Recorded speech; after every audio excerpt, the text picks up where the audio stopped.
तो यहाँ पे हमने देखा प्रीवियस लेक्चर में कि कॉम्प्लेक्स पावर इंजेक्ट किया जा रहा है एट ith बस, वो है इतना वैल्यू, है ना। और ये फेजर फॉर्म में है, फेजर फॉर्म में मैग्नीट्यूड और phase angle. k equal to 1 लेंगे तो बस नंबर 1, k इक्वल टू 2 लेंगे बस नंबर 2। उसी तरह से सारा वैल्यू इसमें इंक्लूड होता रहेगा, k का वैल्यू जैसे जैसे हम चेंज करेंगे। तो अब यहाँ पे कितना रियल पावर इंजेक्ट किया जा रहा है और कितना रिएक्टिव पावर इंजेक्ट किया जा रहा है, ये तो हम आसानी से कैलकुलेट कर सकते हैं, है ना। So real power injected at ith bus कितना लिखेंगे हम, PI। अब जब कॉम्प्लेक्स पावर हमें पता है इतना है, तो इसका रियल पावर क्या हो जाएगा, एंगल में हम कॉस लगाएंगे तो रियल पावर मिल जाएगा, एंगल में साइन लगा देंगे तो वो रिएक्टिव पावर मिल जाएगा। सिंपल है, ये आप लोग पढ़े भी होंगे ऐसे। तो हम लोग लिखेंगे सिंपली k इक्वल टू 1 से n तक वोल्टेज ith बस का मैग्नीट्यूड और एडमिटेंस हो गया, और ये VK कॉस इसमें लगा दें, cos of delta I minus delta K minus theta I K। तो ये हो गया रियल पावर जो इंजेक्ट किया जा रहा है at bus I। Similarly reactive power injected at ith bus QI, है ना। इसमें हम सिंपली साइन का टर्म यूज कर देंगे, मैग्नीट्यूड यही रहेगा, ओके VK, यहाँ पे साइन आ जाएगा, sine del I minus del K minus theta I K। ये हो गया रियल एंड रिएक्टिव पावर का वैल्यू जो उस ith बस पे इंजेक्ट किया जा रहा है,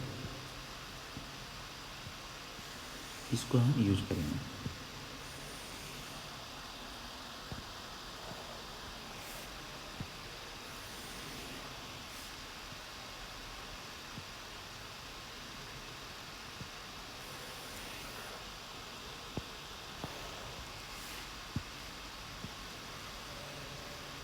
इसको याद रखिएगा, इसको हम यूज करेंगे आगे, है ना। ये हो गया real and reactive power ith बस पे। यही हमारा है static load flow equation.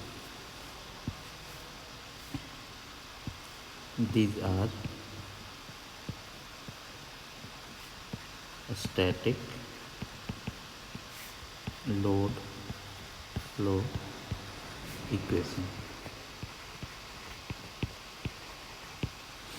Static load flow equation, ये जो इक्वेशन दिख रहा है आपको, ये कैसा इक्वेशन है, ये एक नॉन लीनियर इक्वेशन है ना, लीनियर इक्वेशन नहीं है, ठीक है। अब कहेंगे नॉन लीनियर क्यों है, तो नॉन लीनियर इसीलिए है क्योंकि देखिए पावर जो है वो वोल्टेज इनटू करंट का प्रोडक्ट, वोल्टेज और करंट का प्रोडक्ट होता है। तो जो भी वोल्टेज और करंट का प्रोडक्ट हो गया तो वो कभी भी लीनियर नहीं हो सकता है, ठीक है।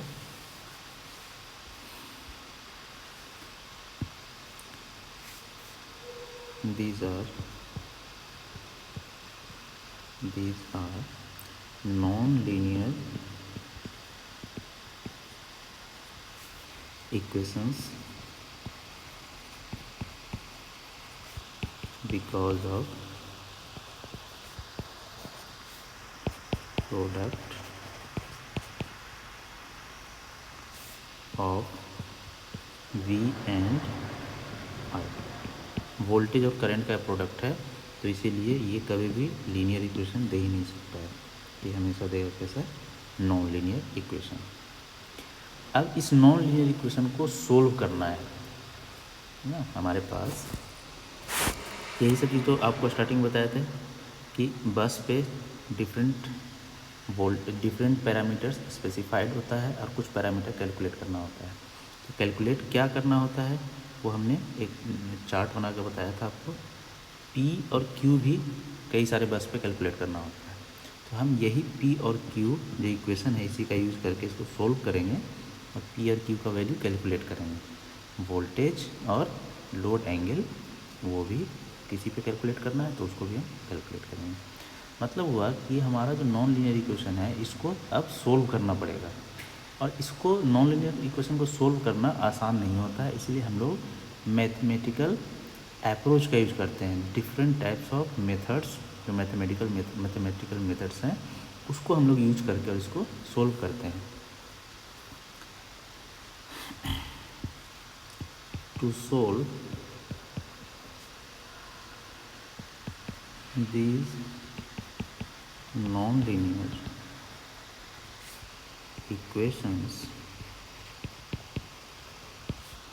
we need some mathematical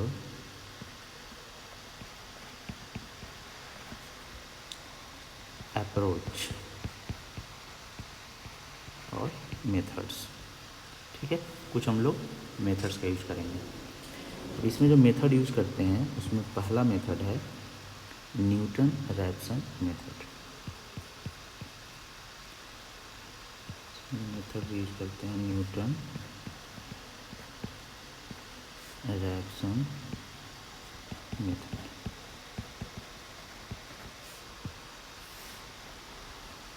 ठीक है, इसको हम लोग यूज करते हैं to solve the non linear algebraic equation. To solve non linear algebraic equation. ठीक है, फॉर एग्जाम्पल अगर हम एग्जाम्पल की बात करें, जैसे एक फंक्शन है f(x), इसका वैल्यू है कुछ इस तरह से x(e⁻x - 3 sin x + 2) है ना। अब ये है, इसको जीरो कर दिया और इसका आपको x का वैल्यू फाइंड आउट करना है। तो क्या नॉर्मल ये तरीके से फाइंड कर सकते हैं? बिल्कुल नहीं कर सकते, क्योंकि ये नॉन लीनियर इक्वेशन है। तो इसके लिए हम लोग क्या करते हैं, न्यूटन रैप्सन मेथड अगर यूज कर रहे हैं तो इनिशियल गेस हम लोग करते हैं। कुछ एक इनिशियल गेस करते हैं कि इस वैल्यू ऑफ x के लिए f(x) = 0 हो सकता है ना, या इसको इनिशियल सॉल्यूशन भी कहते हैं। तो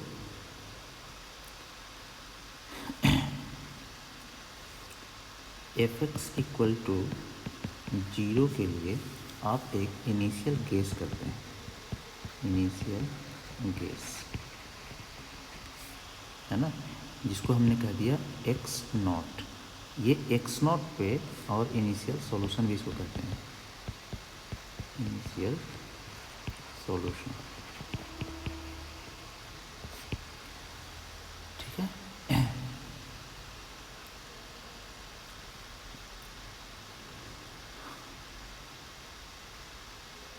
अब हम मान लेते हैं लेट सॉल्यूशन ऑफ f(x) = 0। इसका सॉल्यूशन है वो x है। इस x को हम करते हैं इनिशियल गेस जो किया है हमने, प्लस इसमें कुछ इंक्रीमेंट करते हैं delta x।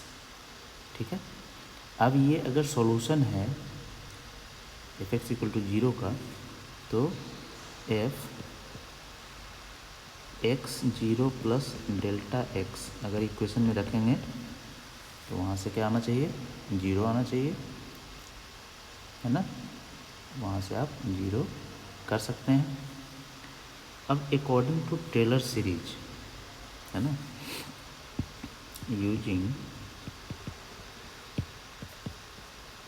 Taylor series expansion, Taylor series expansion का अगर यूज करें आप तो इस f x not plus delta x equal to 0 को आप एक्सपेंड कर सकते हैं। मैथमेटिक्स में पढ़ा होगा आपने। और इसको कितना लिखते हैं, F x not plus delta x bye factorial 1 F dash x not plus delta x square by factorial 2 F double dash x not, है ना। इसी तरह से चलता जाता है। एक और टर्म लिख सकते हैं, delta x cube by factorial 3 F triple dash, ये डैश क्या है, डिफ्रेंसिएशन, इक्वल टू 0। इसको हमने टेलर सीरीज से एक्सपेंड कर दिया, है ना। अब if delta x is small, अगर डेल्टा एक्स बहुत छोटा है ना, तो जो higher power of delta x है ये सबको हम नेग्लेक्ट कर सकते हैं। Higher power of delta x can be neglected, है ना। तो हम यहाँ पे अप्रॉक्सीमेटली किसको किसको लेते हैं, F x not plus delta x bye factorial 1 into F dash x not, बस इतने ही को लेते हैं। बाकी जो ये टर्म है हमारा यहाँ से यहाँ पर, इसको हम नेग्लेक्ट कर देते हैं। तो यहाँ से डेल्टा एक्स का वैल्यू मिलता है हमें, डेल्टा एक्स का वैल्यू। अब डेल्टा एक्स वैल्यू कितना मिल जाएगा, minus f x not by f dash x not, ये मिल जाएगा डेल एक्स का। तो अब हम इसमें आइटरेशन करेंगे। Iteration means first iteration. चलिए इसको हम अगले लेक्चर में इसको डिस्कस करते हैं, है ना। ट्रांजैक्शन मेथड को आगे हम डिस्कस करेंगे, ठीक है। उससे इम्पोर्टेंट रिजल्ट आएगा, उसको हम लोग याद रखेंगे, ठीक है। Thank you.